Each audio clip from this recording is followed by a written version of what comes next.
CH-101 फॉसली किस। आयान बाहर से घर पर आया था। वो सीधा अपने कमरे में गया और अपनी ब्लैक टी शर्ट उतारकर बेड पर फेंक दी और बाथरूम में जाकर फेस वॉश करने लगा। तभी अचानक से उसका फोन रिंग हुआ। उसने जल्दी से अपना चेहरा टॉवल से पोंछा और अपने जेब में से फोन निकालकर उसने कॉल रिसीव किया। एकांश कॉल आया था, इसलिए अयान ने कॉल पर जवाब दिया। अंडस्को, हेलो सर। एकांश इस वक्त माथुर निवास के बाहर गार्डन में था। उसके कान में ब्लूटूथ था जिससे अयान कनेक्टेड था। एकांश इधर उधर चक्कर लगाते हुए कॉल पर अयान को बोला, कल तुम्हें सिसली पहुंचना होगा। वहां मेरे जाने की बात काफी लोगों तक पहुंच गई है। वहां सिक्योरिटी का ख्याल तुम्हें ही रखना है। अनीका मेरे साथ जा रही है। वहां उसे कोई प्रॉब्लम नहीं होनी चाहिए। पता है ना, उस इंटरनेशनल मीटिंग में कौन कौन आ रहा है। अगर वहां थोड़ी सी भी गड़बड़ी हुई तो अंजाम अच्छा नहीं होगा। मेरे सारे दुश्मन वहां मेरा इंतजार कर रहे होंगे। मेरा आखिर पूरे 1 साल बाद सबसे मुलाकात होनी है मेरी। अयान अंडस्को, जी सर, सारे इंतजाम हो जाएंगे। लेकिन सर, तुषार सर। अयान आगे कुछ बोलता है, इससे पहले ही एकांश उसे बीच में रखते हुए बोला, उसकी फिक्र मत करो, मैं सब संभाल लूंगा। एकांश ने कॉल कट कर दिया और तुरंत ही एकांश के फोन पर आवेश जी का कॉल आ गया। एकांश ने आवेश जी का कॉल रिसीव किया तो वो फोन पर बोले, अंडस्को, अबे यार, कहाँ है तू? तूने वो फाइल काव्या भाभी से लेने बोली थी ना मुझे। मैंने वो फाइल ले ली है। अब बता जेसी, क्या करूं इसका मैं? एकांश ने जवाब दिया, अंडस्को, उसे मेरे स्टडी रूम में संभाल कर रख दो। ध्यान रहे कोई गड़बड़ी नहीं होनी चाहिए। एकांश ने आवेश जी का भी कॉल कट कर दिया और चेहरे पर ईवल स्माइल लाते हुए कुछ सोचने लगा। इधर फोन बेड पर फेंकते हुए आयन अपने कमरे से बाहर निकल गया और शरारत के कमरे की तरफ जाने लगा। कमरे में उसने झांका लेकिन शरारत उसे कहीं नहीं दिखी। अयान थोड़ा सोच में पड़ गया। तभी उसने शरारत को आवाज लगाते हुए कहा, अंडस्को, शरारत कहाँ हो तुम? बाहर आओ, मुझे तुमसे कुछ बात करनी है। उसने पूरे कॉरिडोर शरारत को ढूंढ लिया मगर वो उसे कहीं नहीं मिली। अंत में वो नीचे आ गया। हॉल में पहुंचते ही उसने किचन की तरफ अपने कदम बढ़ाए, तभी उसे कुछ जलने की बू आने लगी। अयान भागते हुए किचन के अंदर चला गया। अंडस्को, तो उसने देखा कि कमरे में बिल्कुल धुआं धुआं फैला हुआ है और मिर्ची जलने की तेज धास उसकी आंखों और नाक में लगने लगी। अयान जोर से खांसते हुए और अपने आंखों के सामने से धुआं हटाते हुए जब सामने देखता है तो उसकी आंखें हैरत से बड़ी हो गई। सामने शरारत ब्लैक टी शर्ट और निक्कर में अपने हाथ में फ्राई पैन लिए उसमें जले हुए सब्जी को देख रही थी। उसकी रोनी सूरत देख आयान उसके पास आते हुए उसे घूर कर बोला, अंडस्को, ये सब क्या है? शरारत मुंह बनाते हुए अयान से बोली, अंडस्को, दिखाई नहीं देता? सब्जी बना रही थी। देखो मेरी सब्जी कितनी काली हो गई। इतनी हरी हरी अच्छी अच्छी सब्जियां थी और मैंने सबको काला कर दिया। अयान सब्जी को देखने लगा। अंडस्को, सब्जी का एक टुकड़ा भी ऐसा नहीं गई जिसे तुमने मन भर जलाया नहीं गया हो। वही शरारत के चेहरे की हालत भी कुछ खास देखने लायक नहीं थी।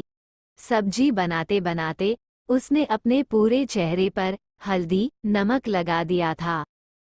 शर्रात मासूम चेहरा देख वो सीरियस नहीं रह पाया और अचानक से अपनी हंसी दबाते हुए भी जोर जोर कर हंस पड़ा और इतनी जोर से हंस कि शरारत उसके चेहरे को देखते ही रह गई। अयान पहली बार शरारत के सामने ऐसे खुलकर ऐसे हंसा था। अयान की हंसी रुक ही नहीं रही थी। उसने पेट पकड़कर शरारत से कहा, अंडस्को, ओ शरारत, किसने कहा था तुमसे सब्जी बनाने को? देखो पूरे चेहरे की क्या हालत कर ली है तुमने। और सब्जी इसका तो पूछो ही मत। और ये सब करने के लिए मेड है ना? तुम्हें ये सब करने की क्या जरूरत है? शरारत मुंह बनाते हुए बोली अंडस्को, मेड आएगी तब ना। आज वो आई ही नहीं। उन्होंने कल मुझे कहा था कि वो शायद छुट्टी कर सकती है, लेकिन मुझे कंफर्म नहीं पता था, इसलिए तुम्हें नहीं बताया और आज वो पक्का ही नहीं आई। मैंने सोचा मैं खुद बना लूंगी खाना। मैं इंडिपेंडेंस लड़की हूँ, लेकिन ये देखो सब्जी का क्या हाल हो गया। आयान अपनी हंसी रोकते हुए सीरियस में एक मोड में आकर हल्की सी मुस्कुराहट के साथ शरारत के हाथ से सब्जी का फ्राई पैन लेते हुए बोला, अंडस्को, लाओ, इसे मुझे दो। तुम्हें कुछ नहीं आता, तुम सिर्फ अपनी पढ़ाई पर ध्यान दिया करो। मैं बहुत अच्छी कुकिंग कर लेता हूँ। मैं कुछ बनाता हूँ। शरारत चौंकते हुए आंखें बड़ी करके उसे देखने लगी। शरारत को अयान की फर्स्ट कुकिंग याद आने लगी जब अयान ने जले हुए टोस्ट और करेले और पालक का जूस शरारत को टूस धूस कर खिलाया पिलाया था।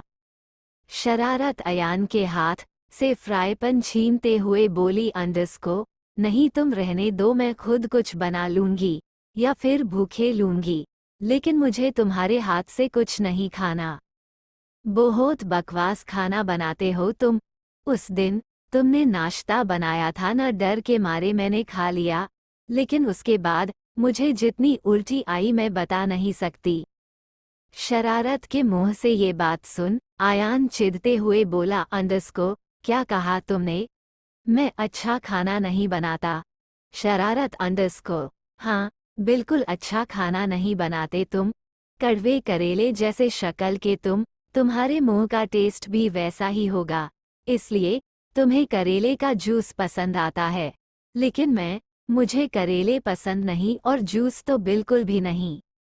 फिर अयान शरारत को पूरी इंटेंसिटी के साथ देखने लगा और शरारत के गुलाबी नर्म के होठों को देखते हुए बोला, अंडस्को, मेरे मुंह का स्वाद कड़वा है, लेकिन तुम्हारे होठों का स्वाद तो बहुत टेस्टी है। मैंने उस दिन जबरदस्ती जब तुम्हें किस किया था तो बहुत अच्छा लगा था मुझे। ये सुन शरारत अयान को अपनी बड़ी बड़ी आंखों से देखने लगी। अयान के चेहरे पर एक एविल स्माइल गई और उसने झटके से मिस्टी की गर्दन को पकड़कर अपने तरफ उसका चेहरा किया और झुककर उसके होठों पर अपने होंठ रख दिए। अचानक किए गए अयान के इस एक्शन से अनजान शरारत कुछ समझ ही नहीं पाए और वो अयान के शर्टलेस कंधों पर अपने हाथ रखते हुए उसे खुद से पीछा करते हुए धक्का देने लगी। लेकिन अयान टस से मज नहीं हुआ और उसने अपनी किस जारी रखी। वो शरारत के होठों को पूरी भावुकता से चूमने लगा। शरारत शराब के छूटने की कोशिश देख आयन ने उसे और कसकर कमर से पकड़ लिया और अपने सीने से चिपकाते हुए उससे और फोर्सली किस करने लगा। अब शरारत भी कहीं न कि आयान में खो सी गई थी और उसने अपने आप को आयान की पकड़ में ढीला छोड़ दिया।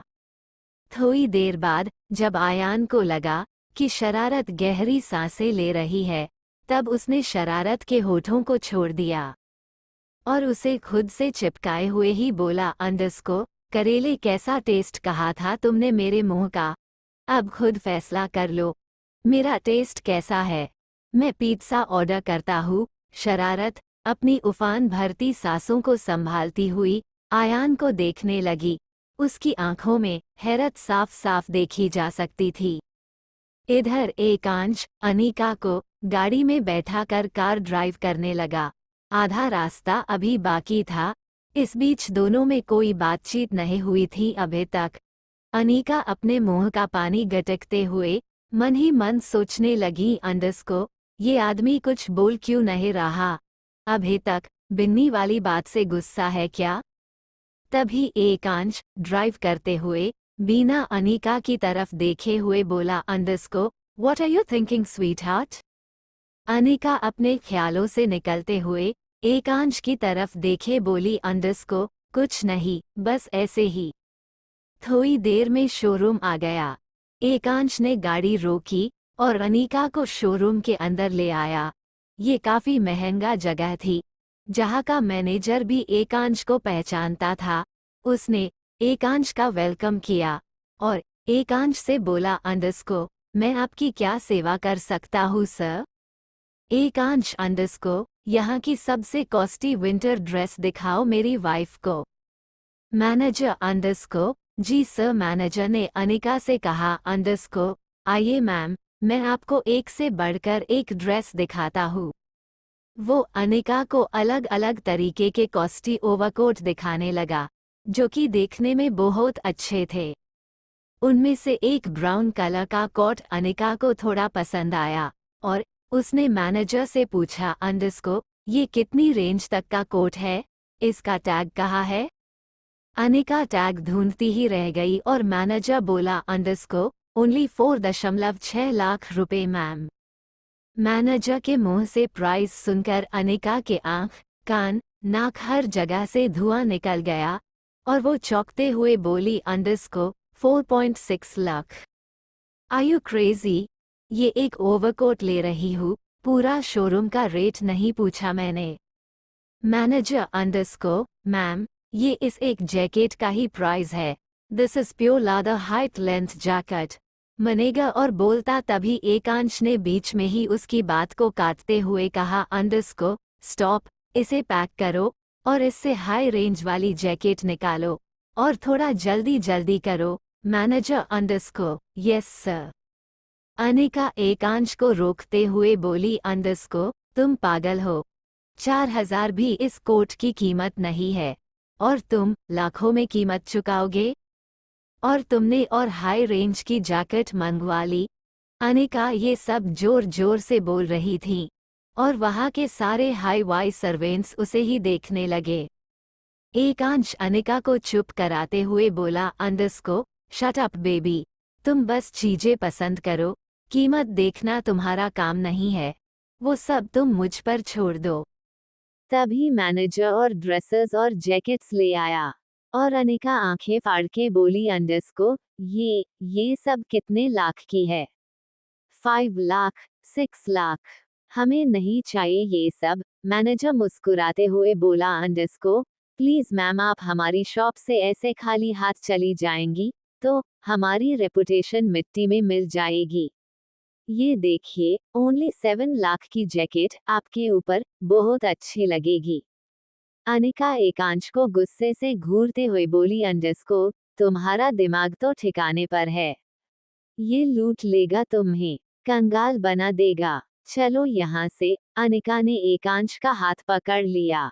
तभी एकांश ने अनिका के हाथ को अपनी मजबूत कलाई ट्विस्ट करके ग्रिप कर लिया और उसे झटके से घुमा के उसकी कमर में हाथ डाल खुद से चिपकाते हुए अनिका के कान के पास आके कोल्ड वॉइस मैनेज बोला अंडरस्को, चुपचाप खड़ी रहो स्वीट हार्ट, वरना यही तुम्हें सबके सामने लिप टू लिप किस कर दूंगा।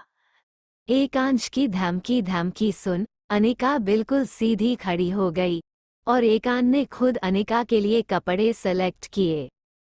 थोड़ी देर में वो लोग दोबारा गाड़ी में आ गए और अनिका गुस्से से एकांश को देखते हुए बोली अंडरस्को, देखा, मेरी बात न मानने का नतीजा। लगवा लिया न लाखों का चूना। मेरी बात मानी होती तो ऐसा नहीं होता। अरे इतने में तो मेरे पूरे खानदान के कपड़े आ जाते। तभी एकांश अनिका के होठों पर उंगली रखते हुए बोला शट अप स्वीट हार्ट, मैंने कहा ना कीमत मत देखा करो। CH-102 love in rain. एकांश को ड्राइव कर रहा था और अनिका ने अभी भी उससे मुंह फुलाया हुआ था। एकांश आगे देखते हुए अनिका से बोला अंडरस्को, क्या हुआ? पिछले आधे घंटे से तुम एक भी वर्ड नहीं बोल रही। अनिका आंखों पर शेड्स चढ़ाते हुए मुंह बनाकर बोली अंडरस्को, तुमने बोलती ही इस तरीके से बंद कर दी है। इतनी महंगी ड्रेस खरीदकर। एकांश आईब्रो पर शेड्स चढ़ाते हुए बोला अंडरस्को, तुम अभी भी उस बात से गुस्सा हो? But why? तुम जो कपड़े पहनती हो ओबरॉय मेंशन में, वो सारे कपड़े ऐसे ही रेंज के हैं। फिर तुम्हें इतनी प्रॉब्लम क्यों हो रही है? अनिका अपने कपड़ों की तरफ देखते हुए बोली अंडरस्को, तो मतलब ये कपड़े जो मैंने पहन रखे हैं, बताओ ये कितने लाख के हैं? एकांश एक नज़र सामने गाड़ी के शीशे में अनिका को देखते हुए बोला अंडरस्को, अब हर कपड़े का रेट मैं बताऊं क्या? मैं कोई गारमेंट शॉप नहीं खोल कर बैठा। बाय द वे, अब इस बारे में कोई बात नहीं होगी, हम सीधा ओबरॉय मेंशन जा रहे हैं। अनिका फिर से सड़ा हुआ मुंह बनाकर बोली अंडस को, और फिर वहां जाकर बंद कमरे में अपना बोर होते हुए सर पीटूंगी। एकांश इवल स्माइल के साथ अनिका से बोला अंडस को, नहीं बेबी, सर पीटने की कोई जरूरत नहीं है। मैं हूं ना तुम्हें एंटरटेन करने के लिए। अनिका की आइज रोल करते हुए गहरी सांस लेकर एकांश से बोली अंडस को, वेरी फनी, लेकिन मुझे तुम्हारा एंटरटेन करने का तरीका पता है। And I don't need. बोलकर अनिका ने खिड़की खोली और खिड़की से अपना हाथ निकलते हुए कार के बाहर देखने लगी।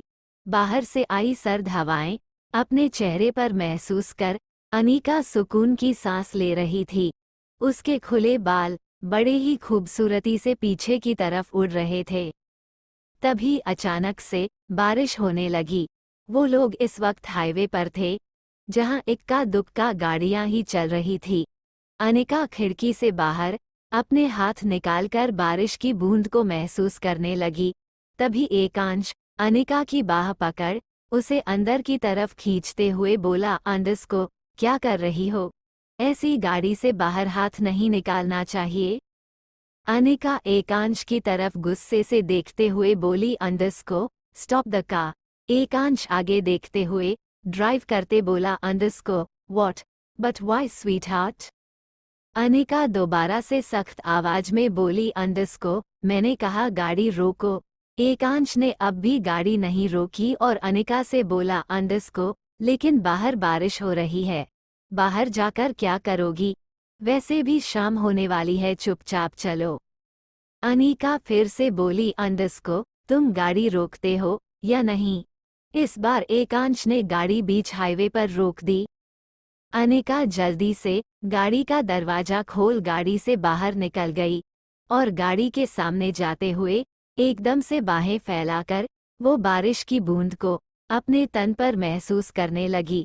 उसने अपना चेहरा आसमान की तरफ कर दिया और मुस्कुराते हुए अपने चेहरे गिरते बारिश की बूंदों महसूस कर बहुत ज्यादा खुशी का अनुभव कर रही थी। धीरे धीरे उसे और ज्यादा मजा आने लगा और वो बाहें फैलाकर गोल गोल बारिश के नीचे घूमने लगी। एकांश गाड़ी के अंदर ही बैठा था और शीशे से बाहर अनिका को देखते हुए उसने गाड़ी के आगे एक्सीलेटर पर अपना हाथ आजमाए रखा। वो अनिका को मस्ती करते हुए देख रहा था। अनिका हाथ में बारिश की बूंदें लेते हुए उनसे हंसते हुए खेल रही थी। एकांश से अब रहा न गया और वो खुद भी गाड़ी से बाहर निकल गया। अब एकांश भी भीग गया। उसकी वाइट शर्ट उसके मस्कुलर बॉडी से बिल्कुल चिपक गई थी। उसका चौड़ा सीना इस वक्त काफी खूबसूरती से शर्ट के अंदर से बाहर झलक रहा था। वो धीरे धीरे अपने बाल को एक हाथ से पीछे करते हुए अनिका की तरफ बढ़ रहा था। वही अनिका जो इस वक्त ब्राउन कलर के पतली स्लीव वाले सिल्की कुर्ते में थी और ब्राउन कलर लिपस्टिक लगाई हुई थी। बाल खुले थे और उसकी पतली कुर्ती उसके सांचे में ढले बॉडी से बिल्कुल चिपक रही थी। अनिका फिर से आसमान की तरफ देखकर अपनी आंखें बंद कर लेती है। तभी उसे अपनी कमर पर चला हाथ महसूस हुआ। अनिका ने हौले से अपनी आंखें खोली और सामने उसने एकांश को देख तो उससे बोल पड़ी अंडस को, तुम बाहर क्यों आए? एकांश, जिसके सर से बारिश का पानी होता हुआ उसके चेहरे से टपक कर सीने तक जाकर गायब हो जाता था, वो बारिश में भीगी हुई अनिका को एकटक देखते हुए बोला अंडस को, जब तुम बारिश का मजा ले रही हो तो मैं क्यों पीछे रहूं? अनिका कुछ सेकंड एकांश को देखते हुए मुस्कुरा कर बोली अंडस को, मुझे बारिश बहुत पसंद है और देखो कितना अच्छा मौसम है। इस ढलती शाम में ये खूबसूरत बारिश, कितना अच्छा लग रहा है ना सब कुछ।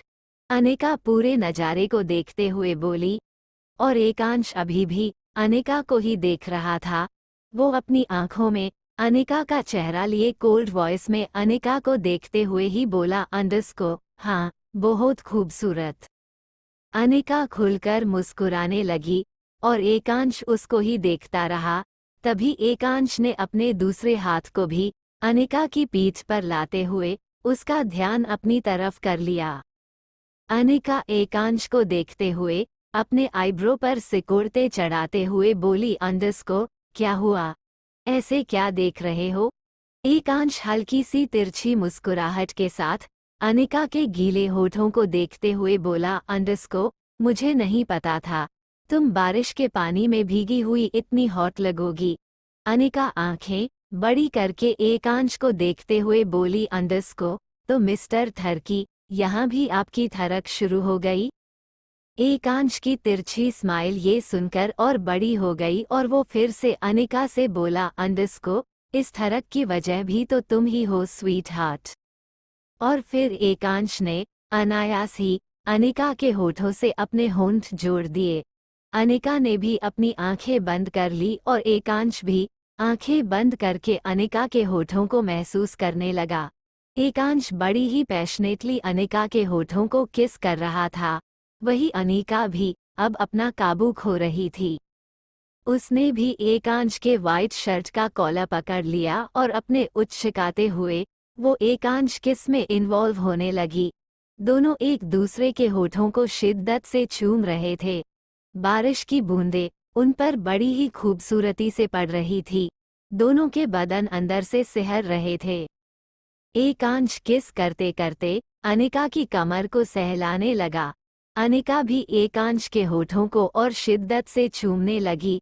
थोड़ी ही देर में दोनों एक दूसरे से बिल्कुल सीने से चिपकते गए। अनिका ने एकांश के शर्ट पर अपनी पकड़ और मजबूत कर ली। तभी एकांश ने अनिका को कमर से कसकर पकड़ते हुए उसे जमीन से उठा लिया और उसका सारा वेट अपने ऊपर ले लिया और अपने दूसरे हाथ को अनिका के बालों तक ले जाते हुए उसने अनिका के बालों पर अपनी मुट्ठी बना ली। अनिका ने भी सेम वैसा ही किया। उसने एकांश के बालों को किस के दर्द किस सहने के लिए उसने एकांश के बालों पर अपनी पकड़ बना ली और एक हाथ उसके बालों पर मुट्ठी बनाए हुए थे, तो दूसरे हाथ की उंगलियां एकांश के बालों से खेल रही थी। कुछ देर बाद अनिका ने खुद को काबू किया और उसने अपने चेहरे को एकांश के चेहरे से दूर कर लिया। एकांश अभी भी अनिका को उठाए उसे देख रहा था। अनिका सांस लेते हुए अपने सिर पर हाथ रख बारिश के पानी को अपने चेहरे पर आने से बचते हुए एकांश को देखकर बोली अंडरस्को, उतारो मुझे। एकांश ने अनिका को अपने सामने फिर से खड़ा कर दिया। अनिका गहरी सांस से लेते हुए एकांश को देखकर गर्दन हिलाते हुए बोली अंडरस्को, कहीं भी शुरू हो जाते हो और मैंने भी अपना कंट्रोल खो दिया। बीच सड़क पर किस कौन करता है ऐसे? अच्छा हुआ यहाँ से कोई गाड़ी नहीं गुजर रही थी, वरना यही हम दोनों की एग्जीबिशन लग जाती। चलो घर चलते हैं। एकांश ने भी अपना सर हमें हिलाया और ड्राइविंग सीट के बगल वाले दरवाजे को खोलकर उसने अनिका को अंदर बैठने को कहा। अनिका झट से गाड़ी के अंदर बैठ गई। उसका मन तो अभी भी बारिश में रहने का कर रहा था, मगर वो भी सड़क पर फिर से एकांश के साथ रोमांस नहीं करना चाहती थी। एकांश भी आकर ड्राइविंग सीट पर बैठ गया और उसने गाड़ी चलाना स्टार्ट कर दी। थोड़ी देर में वो लोग ओबरॉय मैंशन में पहुंचे, जहां काव्या जी, मिहिर और सौम्या हॉल में बैठे हुए थे। सौम्या अपना फोन चला रही थी और मिहिर उसे ताड़ रहा था। काव्या जी भी फोन पर से बात कर रही थी। तीनों की नज़र एकांश और अनिका पर पड़ी, जो कि पूरे के पूरे गीले थे। उन्हें देख काव्या जी सोफे पर से उठ खड़ी हुई और उन दोनों के पास आते हुए बोली अंडरस्को, ये क्या, तुम दोनों इतने गले कैसे हो गए? अनिका बिल्कुल चुपचाप खड़ी थी और एकांश ने भी कोई जवाब नहीं दिया। काव्या जी दोबारा बोली अंडरस्को, बोलो क्या हालत बना रही है तुम दोनों ने अपनी? तभी अनिका दोबारा बोली अंडरस्को, मॉम, मैंने ही जिद की थी। बारिश में नहाने के लिए और फिर मुझे भीगने से बचाने के लिए एकांश को भी गाड़ी से बाहर निकलना पड़ा। काव्या सिर पर चिंता लिए अनिका से बोली, अंडस्को, जो तुम दोनों अपने कमरे में और जल्दी से चेंज कर लो, वैसे ही मौसम इतना खराब है, तुम दोनों को सर्दी लग जाएगी। अनिकार जल्दी से हमें सर हिलाती है और कमरे की तरफ बढ़ जाती है। एकांश भी पीछे पीछे चल देता है। वहीं उन दोनों को देखते हुए मिहिर मुस्कुराते हुए सौम्या से बोला, अंडस्को, देखो सौम्या, भाई और भाभी कितने रोमांटिक कपल है। एक भीगा तो दूसरा भी भीगने को तैयार हो गया। सौम्या चेहरे पर बनावटी मुस्कान लिए, हाँ बहुत अच्छे कपल है दोनों।